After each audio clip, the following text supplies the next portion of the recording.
A gente fala agora sobre o assunto que está tomando conta do noticiário, essa descriminalização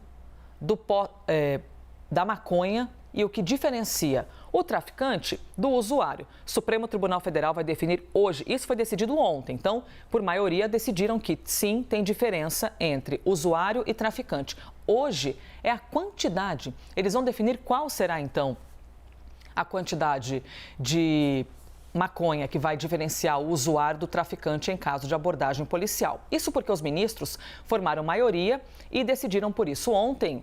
Estou sendo aqui um pouquinho repetitiva, mas só para a gente poder contextualizar todo o assunto. No Congresso, a reação é grande. O presidente da Câmara, Arthur Lira, criou inclusive uma comissão para analisar a proposta. Rodrigo Pacheco, presidente do Senado, disse que a decisão da Corte é uma invasão à competência do Legislativo. Isso divide tanto as opiniões que a gente vai conversar agora com o senador licenciado Efraim Filho, do União Brasil, que foi relator da PEC das drogas no Senado. Senador, muito obrigada, por conversar com a gente aqui na CNN. Já quero de bate-pronto lhe ouvir a sua opinião sobre essa decisão na Justiça brasileira, no Supremo Tribunal Federal, e que argumentam, se não tem a legislação que ampare, a gente também tem que decidir na Justiça. O que o senhor tem a dizer sobre isso? Elisa, bom dia a você, saudação aí a todos os nossos telespectadores, internautas, aqueles que por todas as plataformas nos acompanham. Essa é uma decisão que mexe, impacta a sociedade, a família brasileira, impacta a saúde pública, impacta a segurança pública e por esse motivo, no nosso relatório no Senado Federal, nós mantivemos um entendimento de que descriminalizar as drogas, o Brasil não está preparado e a sociedade não deseja. Essa decisão do Supremo Tribunal Federal, ela se afasta daquilo que pensa e daquilo que defende a sociedade. Pesquisas de opiniões públicas que foram divulgadas por vários veículos durante o julgamento e também durante a votação, mostram que mais de 70% da sociedade brasileira é contrária a essa descriminalização. E por três motivos, o impacto nas famílias. Só uma família que tem a dependência no seu seio sabe o quão nocivo, desestruturante é para aquela família a convivência com a droga. Todos nós conhecemos testemunhos de aumento da violência doméstica, furtos e roubos dentro da própria casa para manter o vício. Segundo ponto, na saúde pública. Países que avançaram nessa legislação, como Portugal e Holanda, investiram bilhões de euros para tentar dar suporte às suas casas terapêuticas, aos seus centros de reabilitação, centros de tratamento de saúde mental, porque acompanhado da descriminalização é inegável que aumenta o consumo. Aumentando o consumo, cresce a dependência. E ao lado da dependência, as pesquisas e as avaliações mostram que casos de depressão e de overdose aumentam no mesmo tamanho. E para concluir, Elisa, na segurança pública, a droga continua ilícita. Foi isso que o Supremo Tribunal Federal decidiu. Ou seja, não vende em farmácia, não vende em mercado. Quem quer consumir a droga vai ter que comprar o tráfico. Comprar o tráfico é financiar o crime organizado, que é o responsável pela escalada da violência que toma conta hoje das cidades brasileiras. Temos aqui, portanto, uma abertura de opinião, para que nós possamos ouvir o senador Efraim Filho a respeito dessa decisão no Supremo Tribunal Federal. Ontem decidiram, portanto, que maioria sim para diferenciar usuário de traficante e hoje eles vão ver ali os detalhes, incluindo a quantidade que haveria de definir essa diferenciação, o que não exclui, claro, todo o debate dentro do Congresso Nacional. E a Larissa Rodrigues chega aqui para também fazer-te uma pergunta, senador. Larissa, por favor. Tudo bem, senador? Bom dia para o senhor. Obrigado por atender o nosso convite. A gente tem falado muito, sobre esse assunto, senador, e eu queria entrar em duas discussões que têm sido usados também via Supremo Tribunal Federal para justificar, obviamente, esse julgamento depois de uma ação protocolada. Primeiro, o Congresso Nacional não demorou demais para se debruçar nesse tema, porque não há até hoje uma legislação pontuando tão bem quanto isso, por isso o Supremo, teve uma ação, e precisou responder. E um segundo momento, a gente sabe dos problemas, do tráfico, como também do vício e do quanto isso é complicado. Mas na prática, o que a gente vê com números é que, infelizmente, por não ter essa baliza do número, muitas vezes uma pessoa negra, pobre, acaba sendo taxada de traficante e o que não acontece, isso são pesquisas, com pessoas brancas de classe média, de bairros mais ricos. Como que, então, esse discurso de que é preciso deixar como está não pode fazer com que dê uma chancela, um carimbo para que a Polícia Militar continue diferenciando de acordo com o local e com a cor quando uma pessoa é pega com alguma quantidade de maconha? Bom dia, Larissa. Excelentes pontos, até porque são também pontos que repercutem no diálogo com a sociedade. Primeiro deles, o Congresso não foi omisso, não foi inerte nesse ponto para permitir o ativismo judicial. O Congresso se debruçou sobre o tema e decidiu que o critério quantitativo, o critério meramente objetivo, ele não é um critério que vai conseguir fazer essa diferenciação. Porque imagine se eu disser que traficante é apenas quem está com mais de 60 gramas, que é a proposta do Supremo Tribunal Federal. Para um traficante que coordena, que tem aviãozinhos, isso vai estar legalizando o microtráfico. É só colocar 60 gramas de maconha com diversos, dezenas, centenas de aviãozinhos, e o traficante, talvez ele mesmo nunca tenha droga na mão. Ele que coordena o crime organizado, ele que coordena o tráfico, ele nunca vai ser preso, porque o critério para ser traficante agora vai ter mais de 60 gramas. Outra dúvida, 60 gramas para uso pessoal, tem estudos que demonstram que 60 gramas de maconha conseguem viabilizar mais de 200 cigarros de maconha. Não é para uso pessoal. Então, imagine que qualquer cidadão agora, qualquer aviãozinho, qualquer traficante, ele vai poder andar com 200 cigarros de maconha e ser tratado como usuário. Então, o critério quantitativo, como mero critério objetivo, ele não vai resolver essa diferenciação e poderá trazer muitos mais problemas, porque a polícia não vai poder estar andando ali com a balança a todo momento para poder fazer essa diferenciação. E pior, vai ter muito caso de traficante que vai poder se desfazer da droga, quando for abordado, já tem menos de 60 gramas, não vai poder ser preso, porque vai ser tratado como usuário. Segundo ponto, o caso das prisões arbitrárias, a que você se definiu. O problema não está na lei. A lei ela não discrimina por cor, por raça, por sexo, por renda, por condição social. A lei é para ser aplicada a todos. Se existem equívocos, e eu concordo, é na implementação, é na aplicação da lei.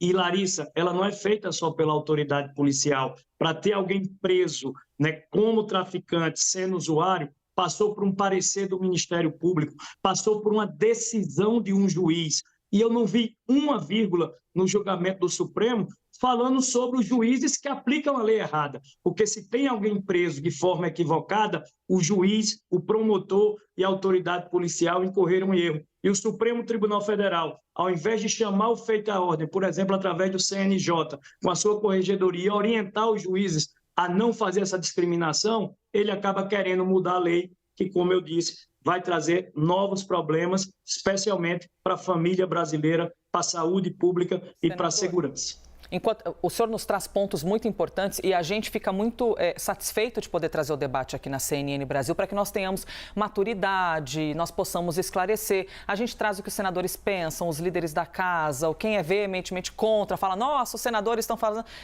não concorda e tudo mais. Quando o senhor fala sobre a atuação das polícias, tem Ministério Público, tem os juízes e tudo mais. Existe um debate no Senado ou na Câmara dos Deputados, ou entre as rodas de conversas de vocês, sobre a postura dos policiais, por exemplo, nessas abordagens? Porque o boletim de ocorrência embasa o que ocorre depois, né? E esse boletim de ocorrência é feito em cima das informações daquilo que é abordado na hora. A gente até expôs um estudo do INSPER, que levantou informações de 2010 até 2020, sobre eles analisaram 31 mil boletins de ocorrência, e viram que a quantidade é imensa a mais quando você tem o mesmo gênero, a mesma escolaridade, tudo igual. Mas quando você é preto, é muito maior a quantidade de vezes que você vai ser considerado traficante. A gente tem um olhar também, senador, muito crítico e é normal da imprensa, né? Por isso que de vez em quando a gente fala, desculpa existir, mas essa é a nossa missão em cima do Congresso. O Congresso não representa exatamente o que é a realidade do Brasil, né? Que é muito mais pretos e pardos e mulheres.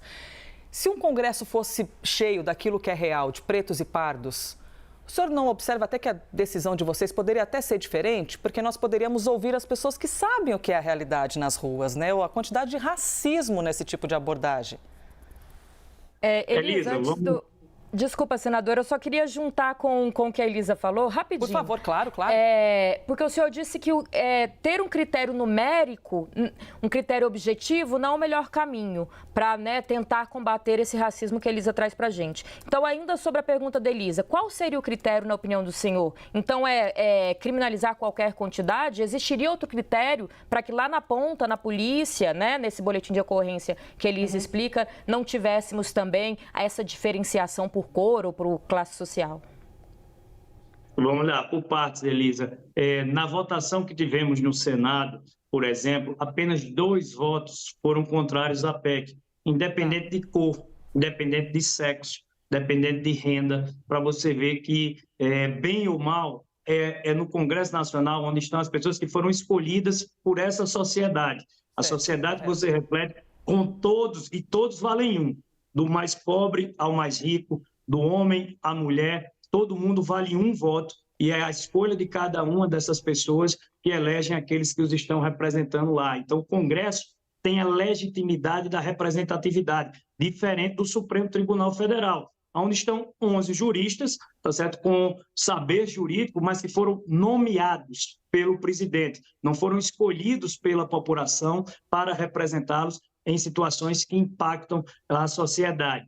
A segunda parte da pergunta da Larissa. O problema do critério objetivo, Larissa, é que ele, ao entender que ele faz uma diferença entre traficante e usuário, ele pode ser utilizado, como eu deixei claro aqui, ninguém entrou no mérito dessa resposta, que um traficante que não carregue 60 gramas de maconha não vai poder ser preso mais, porque o critério agora para ser estabelecido como traficante é portar acima de 60 gramas. Então, os grandes chefes da corporação, das organizações criminosas, não portando mais a droga, não poderão mais ser presos. Então, veja só como a questão circunstancial é a questão ideal para que você possa fazer essa diferenciação. Volto a dizer, a lei não discrimina, não tem nada da lei falando sobre tratamento diferenciado.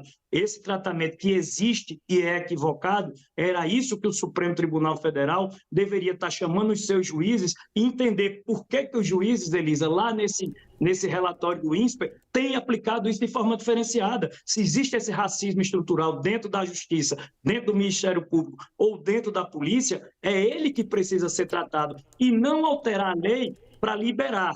Se uma lei opressiva não resolve, que precisa de vários outros temas, não é descriminalizando que nós vamos resolver. Só para concluir, nos países aonde essa legislação avançou, Portugal e Holanda, por exemplo, a descriminalização veio acompanhada de casos de dependência, depressão, overdose e suicídio. No estado do Oregon, nos Estados Unidos, em 2020, eles descriminalizaram. Agora, em 2024, tiveram de reverter a legislação, já reverteram, porque viram que os impactos eram bem diferentes daquilo que eles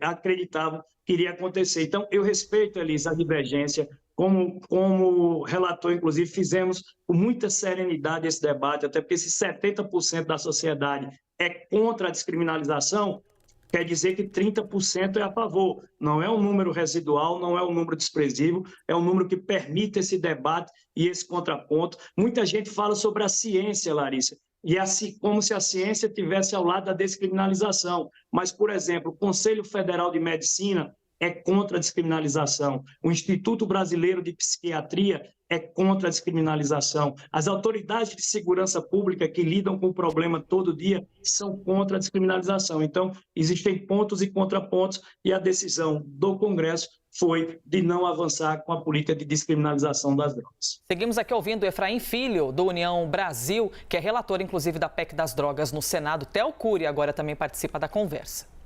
Oi, senador. Bom dia, obrigado pela presença. O senhor menciona no julgamento a ausência de uma espécie de meia-culpa dos ministros do Supremo com relação à justiça, né? Não somente com o Ministério Público e também a atuação policial, mas os próprios ministros, ao tomarem uma decisão que tem repercussão geral, tomam essa decisão sabendo que ela vai ter um impacto em todos os tribunais do país. E normalmente é para trazer uma orientação que padronize e que seja geral para que todos os tribunais. E no voto de muitos desses ministros, a atuação dos juízes foi mencionada. O próprio release do Supremo Tribunal Federal sobre a matéria diz que atualmente essa definição fica a cargo da Polícia, do Ministério Público e do Judiciário, mas a norma é interpretada de formas diversas dependendo da pessoa e do local em que acontece o flagrante. E só outro ponto que o senhor mencionou sobre a tentativa que é totalmente possível de um traficante tentar se passar por um usuário, os ministros falaram sobre uma tentativa, caso isso aconteça, obviamente, é relativo, né? Esse enquadramento, porque o traficante, caso os ministros, o senhor falou de 60 gramas, mas caso os ministros decidam por 40, que eles estão tentando modular para tentar achar um meio termo, o traficante que for pego com menos, a pessoa que for pega com menos de 40 vai ter outros elementos ali para que ela seja enquadrada como traficante. Se for numa boca de fumo, se por exemplo tiver uma balança, se tiver cadernos de anotação que indiquem a venda.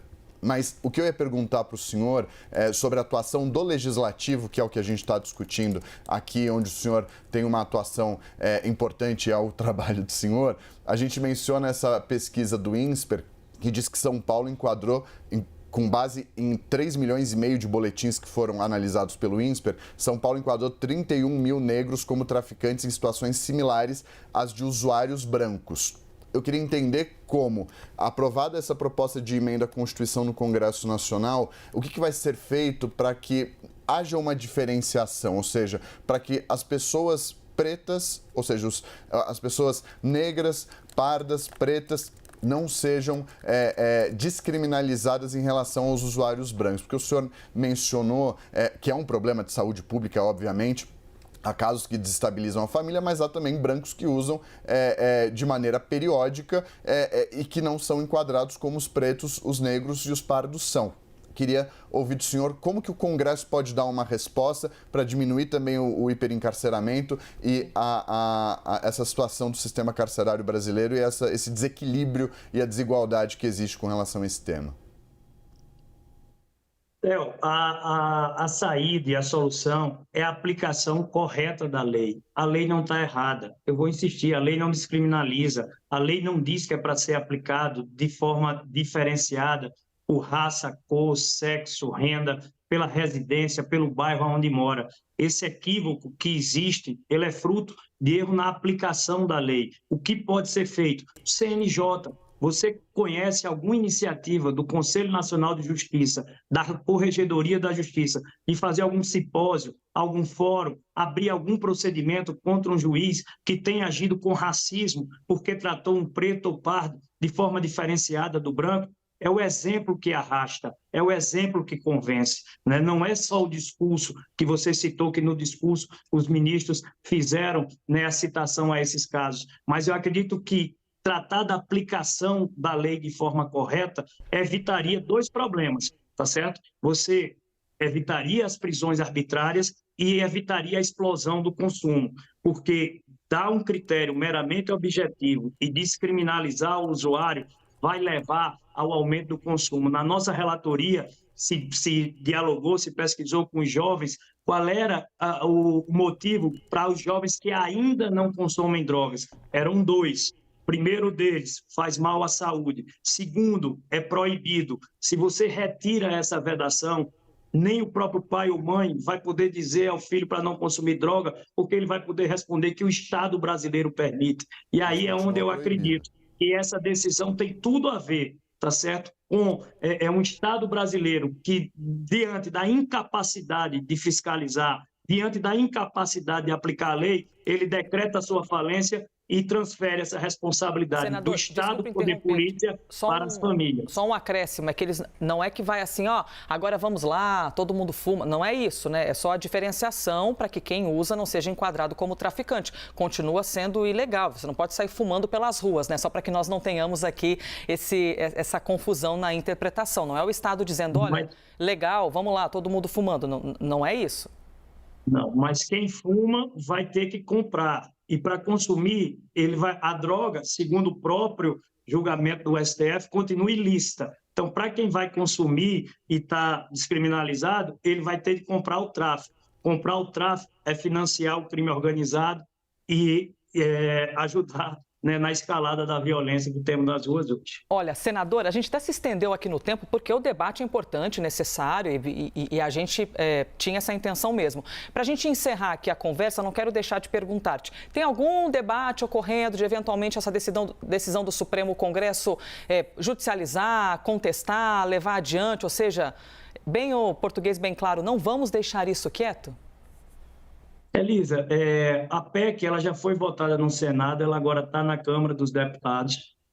Me parece que já a decisão, inclusive, estava aí no lettering de vocês, que o presidente Arthur Lira abriu a comissão especial, que é o passo seguinte, né, para essa votação. E acredito que haverá no Congresso Nacional, mesmo com a adesão do Supremo Tribunal Federal, uma ampla e sólida maioria a favor de manter, de ser contrário, né, à descriminalização das drogas no Brasil, por todos os argumentos que já trouxemos. E isso, claro, vai criar um impasse. Concordo com você, né? Nós vamos ter um impasse, nós vamos ter o Supremo Tribunal Federal decidindo em uma direção da descriminalização das drogas e o Congresso Nacional mantendo, né, esse cenário de criminalização das drogas. Esse impasse lá na frente é uma relação e uma tensão interpoderes que terá que ter uma solução, e essa solução espero que seja buscada, né, com diálogo entre esses mesmos poderes. Senador, muito obrigada, hein? Efraim Filho, que foi relator, inclusive, da PEC das drogas. Obrigada por trazer também o olhar. Essa é a nossa missão enquanto imprensa, né? Expor o assunto e, lógico, trazer os diferentes olhares em relação a ele. Muito obrigada, senador. Eu que agradeço, Elisa, Larissa, Theo e a todos os nossos telespectadores. Foi um prazer participar com você. Esse é um tema que impacta a vida das famílias, impacta a vida da sociedade brasileira. E quanto mais debate, mais caldo cultural para que esse tema possa amadurecer da forma que merece. Volto a dizer, acredito que o Brasil não está preparado e a sociedade não deseja para que se avance nesse momento com a política de descriminalização das drogas. Um abraço e um bom dia a todos. Obrigada, bom dia. Larissa, Theo, obrigada também.